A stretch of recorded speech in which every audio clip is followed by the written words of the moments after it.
चलिए now we start system related concepts, यानी system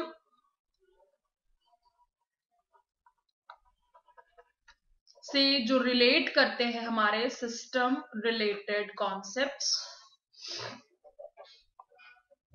कौन से हमारे कॉन्सेप्ट है जो सिस्टम से रिलेट करते हैं? सबसे पहले हम पढ़ेंगे सिस्टम डीकंपोजिशन। क्या पढ़ेंगे हम?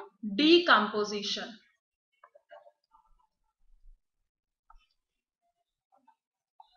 डीकंपोजिशन क्या होता है?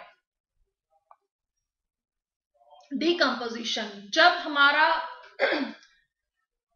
Process of dividing a system into, यानी ये हमारा जो डीकंपोजिशन है ये वो प्रोसेस है जो हमारे सिस्टम को सब सिस्टम्स में डिवाइड करता है। यानी थ्रू डीकंपोजिशन हमारे सिस्टम को हम सब सिस्टम्स में डिवाइड करते हैं। अगर मैं एक छोटा सा एग्जांपल आपको क्लियर करूं एक सिस्टम का, सपोज कीजिए एक सिस्टम,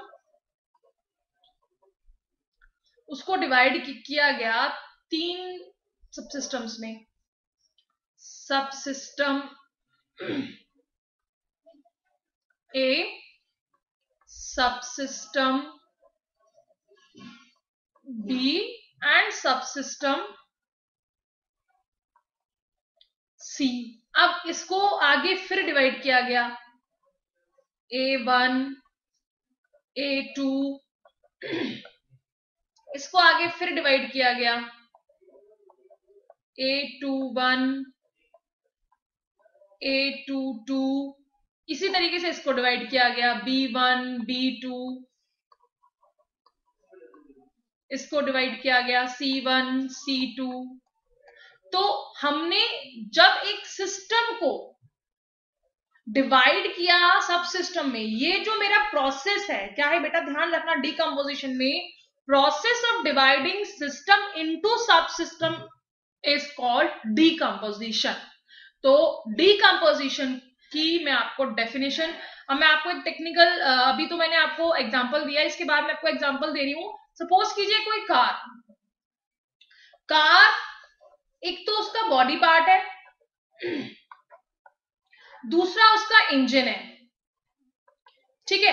अब ये इंजन भी आगे बहुत सारे पार्ट्स में, इस इंजन के भी बहुत सारे सब पार्ट्स हैं, जैसे क्लच है, गियर बॉक्स है, सस्पेंशंस है, बहुत सारी चीजें इससे भी।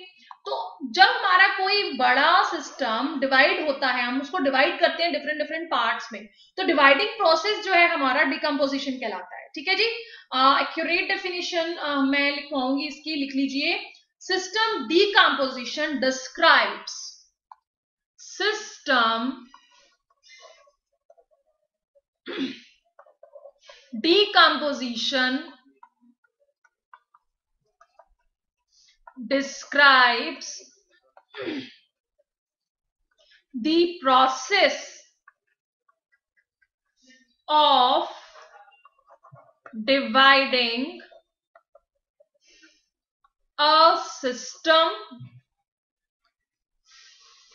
into subsystem, ठीक है जी। तो ये मेरा एक डेफिनेशन हुई मेरे सिस्टम डिकम्पोजिशन की।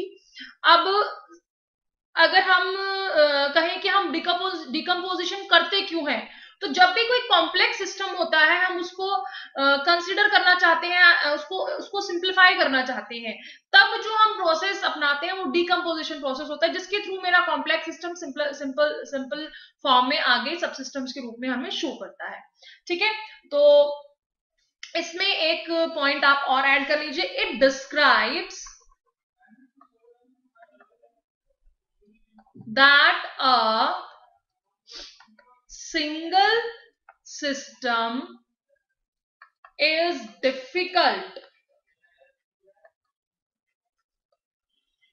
to manage,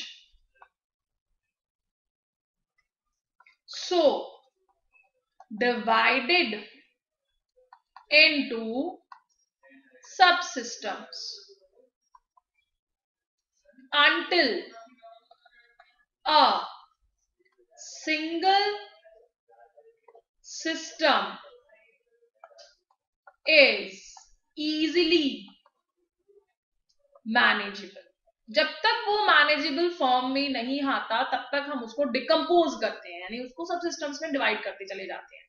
ठीक है जी, ये तो था जी मेरा सब सिस्टम का सब सिस्टम डिकम्पोजिशन। अब हम नेक्स्ट हमारा जो कॉन्सेप्ट है सिस्टम से रिलेटेड है वो है हमारा सिस्टम सिंप्लीफिकेशन। क्या है हमारा next concept? System simplification. System simplification और डिकम्पोजिशन कई हद तक एक है, लेकिन हम कह सकते हैं कि सिस्टम सिंप्लीफिकेशन जब हमारा जो प्रोसेस होता है उसको हम डिकम्पोजिशन कहते हैं, और जब हमारा रीऑर्गेनाइज करते हैं हम किसी भी सब सिस्टम को to reduce number of interconnections, यानी अगर मैं इन शॉर्ट कहूं द मीनिंग ऑफ सिंप्लीफिकेशन, तो मीनिंग है सिंप्लीफिकेशन का process of re engineering sub systems to reduce number of interconnections. ये हमारे सिंप्लीफिकेशंस कहलाते हैं। यानी यहाँ पे हमारे process of organisation sub systems जब तक रिड्यूस होते, इंटरकनेक्शन रिड्यूस करते जाते हैं जब तक वो सिंप्लीफाई फॉर्म में नहीं आ जाता। जैसे अभी मैंने कहा कि जो मेरा डिकम्पोज करने के बाद सिंप्लीफिकेशन उसका प्रोसेस होगा जिसके थ्रू हम उसको सिंप्लीफाई करते जाएंगे। जैसे सपोज कीजिए एक मैं अगर कहूं कि किसी भी कॉम्प्लेक्स सिस्टम, कोई भी मेरा कॉम्प्लेक्स सिस्टम है उसको मुझे इजी फॉर्मेट में प्रोड्यूस करना है, तो उसको इजी फॉर्मेट में लाना एक सिंप्लीफिकेशन फॉर्मेट हुआ। सपोज करो एक कॉम्प्लेक्स सिस्टम है, बहुत कॉम्प्लेक्स सिस्टम है,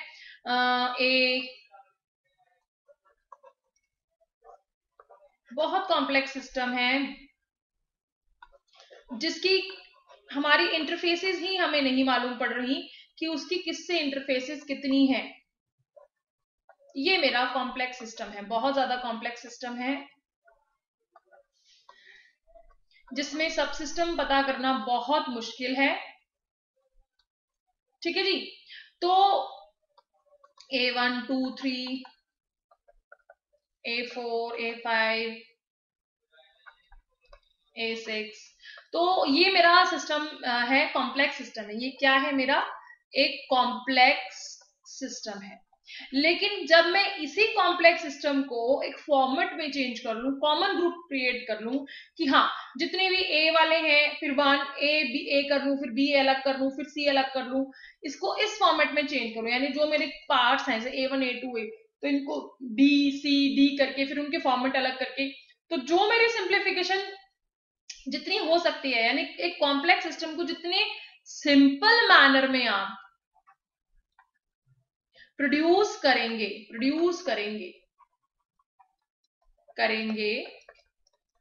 वो किसके थ्रू करेंगे? हम सिंप्लीफिकेशन के थ्रू करेंगे।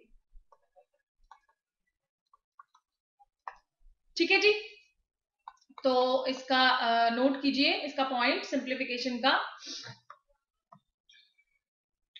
it is defined as the process of it is defined as the process of organizing subsystems so as to reduce the number of interconnections which is a potential interface for communication। एक proper communication होना बहुत जरूरी है among subsystems। ठीक है जी, तो हमारा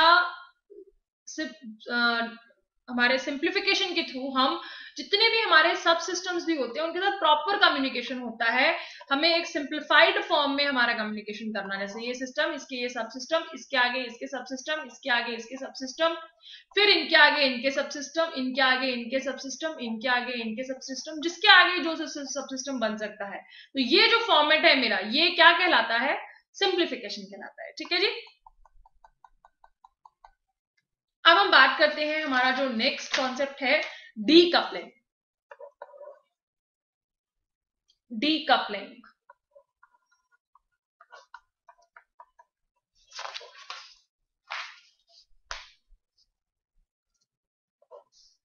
डीकपलिंग क्या है? जब दो सिस्टम, यानी एक सिस्टम ये है और एक सिस्टम ये है, ये दो सिस्टम आपस में इंटरकनेक्ट है और एक दूसरे पर डिपेंड है। जैसे फोन कॉल, सपोज कीजिए आप, यू एंड योर फ्रेंड, आप दोनों फोन पे कॉल बात कर रहे हैं, तो ये जो मेरी इंटरकनेक्शन है, ये जो मेरा डिपेंडेंसी है एक दूसरे, अब ये जो मेरा पाथ है ये सिर्फ आपके लिए डेडिकेटेड हो गया।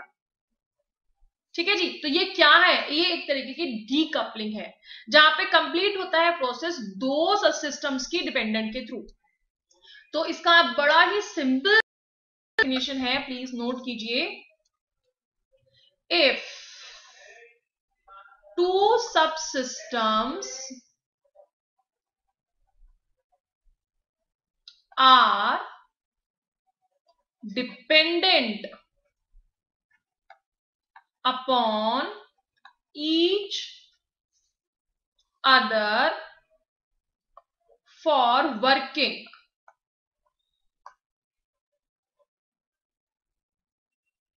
or completing a process, completing a process,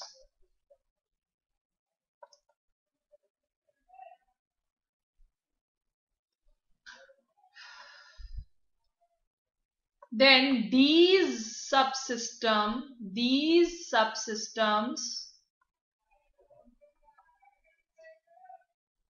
are known as coupled systems।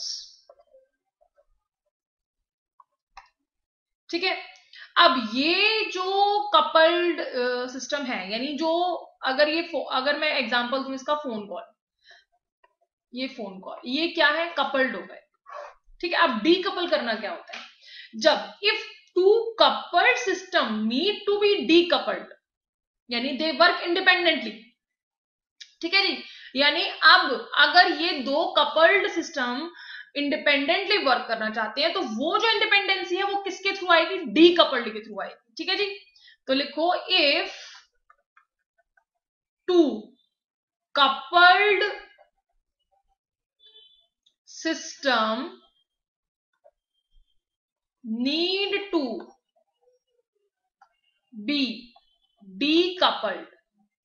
अब बात समझ में आ गई? कपल्ड मैंने अभी समझाया, डीकपलिंग में कपल मैंने अभी समझाया कि जब दो ऑर्गेनाइजेशन या दो सिस्टम एक साथ वर्क कर रहे हैं, और उनका साथ में होना जरूरी है, नहीं तो वो काम पूरा नहीं कर सकते। अगर वो सेपरेट सेपरेट काम चाहते हैं तो वो डीकपलिंग करेंगे। तो क्या होगा डीकपलिंग में? Completed system need to be decoupled, they work independently, then there should be provision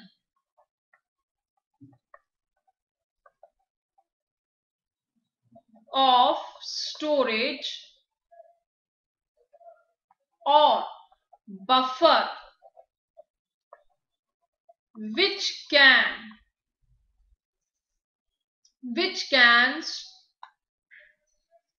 store information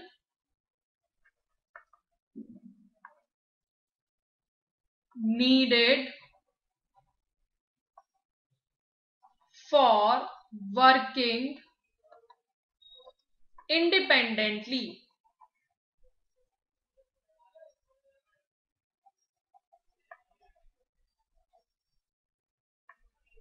जैसे SMS, ईमेल, यहां पे टास्क पूरा होने के लिए दोनों यूजर का ऑनलाइन होना जरूरी नहीं है। सपोज कीजिए अगर आप अपने फ्रेंड से, यानी आप, ये है राम और ये है श्याम, राम को श्याम से कुछ भी कम्युनिकेशन करना है, अगर वो कॉल के थ्रू कम्युनिकेशन करेगा तो इट मींस राम श्याम को उसका कॉल रिसीव करना पड़ेगा, तभी वो कम्युनिकेट कर सकता है। इन केस अगर वो रिसीव नहीं कर सकता तो उसको डीकपलिंग में जाना पड़ेगा, जिसके थ्रू वो SMS सेंड कर सकता है। जब उसको टाइम होगा तो वो उसको रिसीव कर लेगा, यानी यहाँ पे इसकी इंडिपेंडेंसी खत्म हो जाती है इसके ऊपर। तो यहाँ पे ये पूरे इंडिपेंडेंट है, हम मेल्स भेजते हैं, SMS भेजते हैं, तो वहां पे दोनों मोड्स का ऑनलाइन होना जरूरी नहीं होता। अगर हम ऑनलाइन चैटिंग करते हैं तो वहां पे दोनों मोड्स का ऑनलाइन होना कंपलसरी होता है। तो online chatting is coupling and email is decoupling. ठीक है जी, तो ये था हमारा कपलिंग और डिकपलिंग का हमारा कंटेंट। अब हम बात करेंगे system stress and system change की। हमारा नेक्स्ट कॉन्सेप्ट है सिस्टम स्ट्रेस और and system change. Our next concept is system stress and system change. System stress सबसे पहले हम डिस्कस करेंगे सिस्टम स्ट्रेस। सिस्टम स्ट्रेस क्या है? जब चेंज की रिक्वायरमेंट आएगी, यानी जो चेंज की रिक्वायरमेंट आती है, जब चेंज की रिक्वायरमेंट आती है तब उस चेंज की रिक्वायरमेंट को हम क्या कहते हैं? उसे हम स्ट्रेस कहते हैं। क्या कहते हैं? उसे हम स्ट्रेस कहते हैं।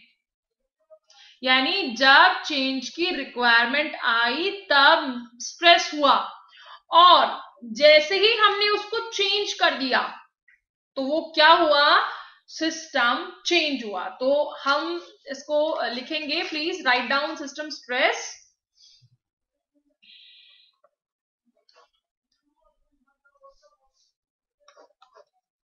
Write down system stress.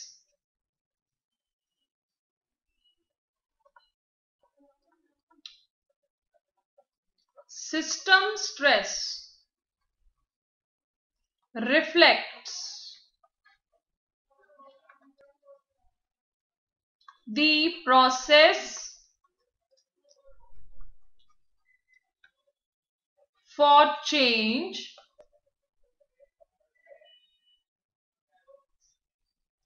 to subsystem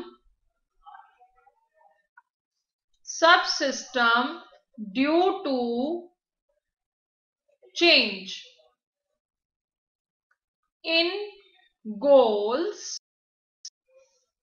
or objective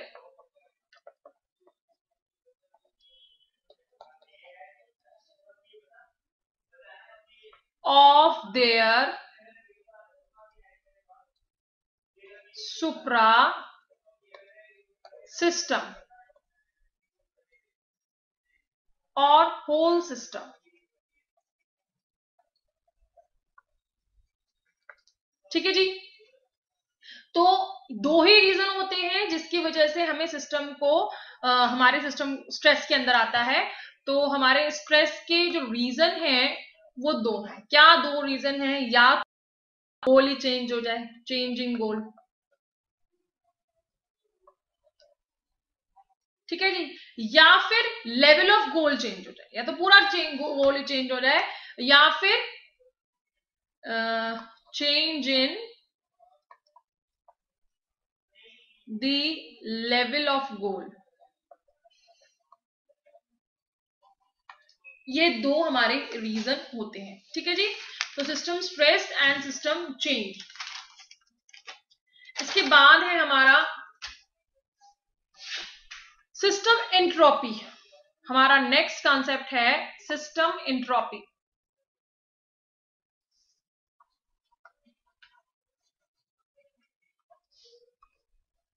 system entropy.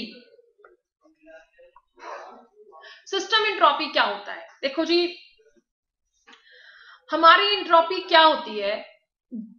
जब हमारे कोई भी चीज नेगेटिव में आती है और हम उसको नेगेटिव से पॉजिटिव की तरफ लेके आती है, तो हमारी सिस्टम एंट्रोपी होती है। यानी जब हमारा कोई भी सिस्टम मेंटेन ना हो और प्रॉपरली काम ना कर पाए, तो ये जो मेरी डिकेइंग ऑफ प्रोसेस है, this decaying process of system in system terminology is known as increase of system, increase in entropy. यानी हमारी जैसे जैसे प्रॉब्लम बढ़ेगी और वो प्रॉब्लम को अगर हम अवॉइड करेंगे तो हमारी एंट्रोपी बढ़ेगी, हमारी प्रॉब्लम्स बढ़ेंगी। सपोज कीजिए आज आप अपनी स्टडी को अवॉइड करते हैं, ठीक है, आपने सोचा था 2 घंटे, आपने स्टडी करी आधा घंटे। अब 1.5 घंटे का तो जो आपने लॉस किया वो आपको कहीं ना कहीं जाके तो नेगेटिव शो करेगा, आगे जाके नेगेटिव शो करेगा। तो ये जो हमारी अवॉइडेंस है, अवॉइडेंस धीरे धीरे करते करते हमारी एंट्रोपी बढ़ाती चली जाती है। और जब हमारी एंट्रोपी यानी साइन ऑफ एंट्रोपी क्या होते हैं? सपोज मैं एक छोटा सा एग्जांपल दूंगी कि कंप्यूटर सॉफ्टवेयर, उसमें कोई प्रॉब्लम आ रही है, ठीक है, तो वो आपको साइन ऑफ एंट्रोपी क्या देगा कि उसमें एरर्स आने शुरू हो जाएंगे, ठीक है, वो बताएगा कि मैं प्रॉब्लम में हूं। अब जब आप उसको ठीक करा लोगे, यानी आप उसको डिबग करोगे, रिपेयर करोगे, तो नेगेटिव एंट्रोपी हो जाएगी। नेगेटिव एंट्रोपी मतलब जब आप किसी खराब चीज को ठीक करते हो तो एंट्रोपी खत्म हो जाती है, नेगेटिव एंट्रोपी, ठीक है। तो सिस्टम एंट्रोपी क्या है, लिख लीजिए डेफिनेशन ऑफ सिस्टम एंट्रोपी।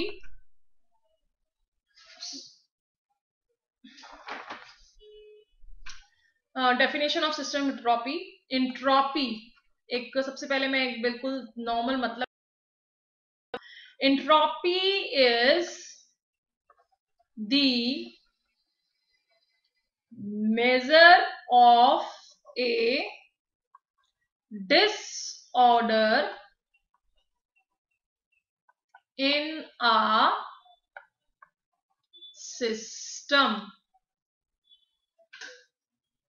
ठीक है जी। ये एंट्रोपी का मतलब है। Entropy is the measure of a disorder in system, यानी वो हमें बताती है कि मेरे सिस्टम में कितना प्रॉब्लम है। अब मैं इसका एक परफेक्ट डेफिनेशन लिखवा रही हूं सिस्टम एंट्रोपी का।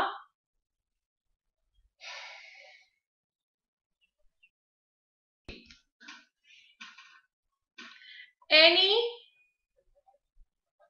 system if not maintained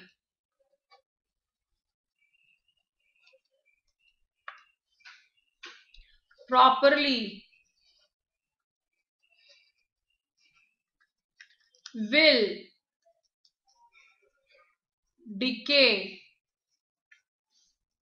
or can become disorder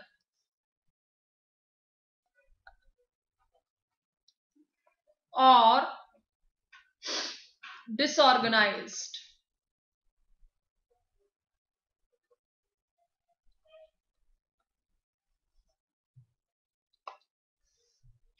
ये मेरा पहला पॉइंट है। सेकंड पॉइंट लिखिए,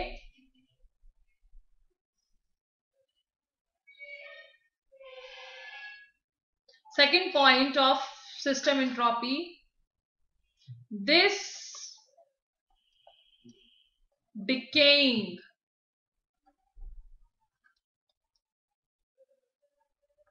process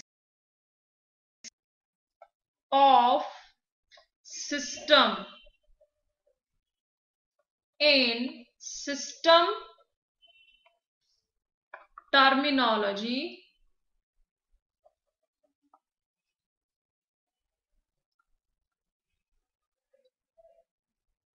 is known as increase in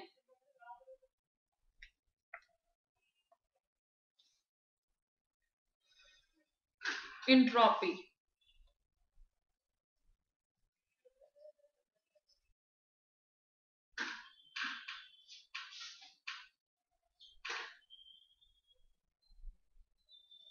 अब यहाँ पे क्या होगा, अगर हम इसको मेंटेन नहीं करेंगे तो मेरे सिस्टम की प्रॉब्लम बढ़ती चली जाएगी. तो it refers to decay in system health if no maintenance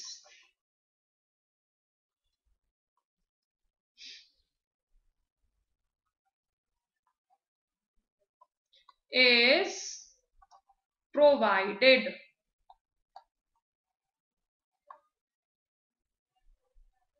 ठीक है जी. It needs to be cured by negative entropy. अब नेगेटिव एंट्रोपी क्या होती है जी, देख लो. मैं यहाँ पे डायग्राम बना रही हूं जिसके थ्रू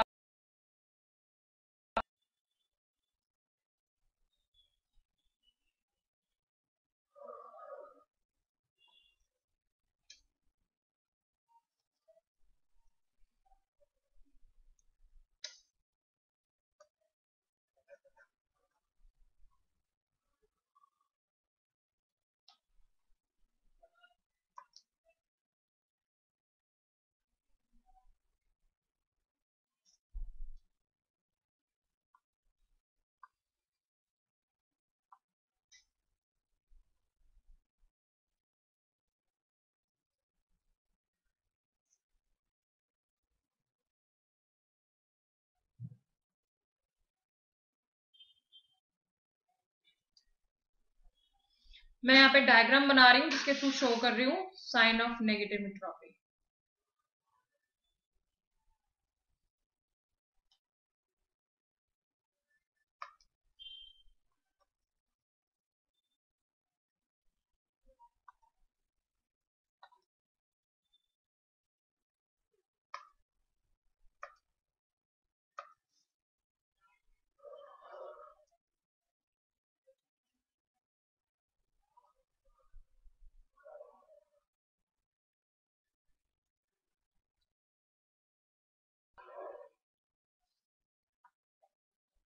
सिस्टम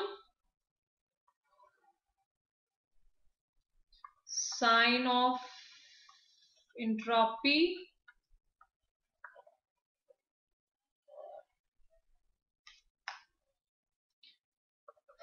नेगेटिव एंट्रोपी.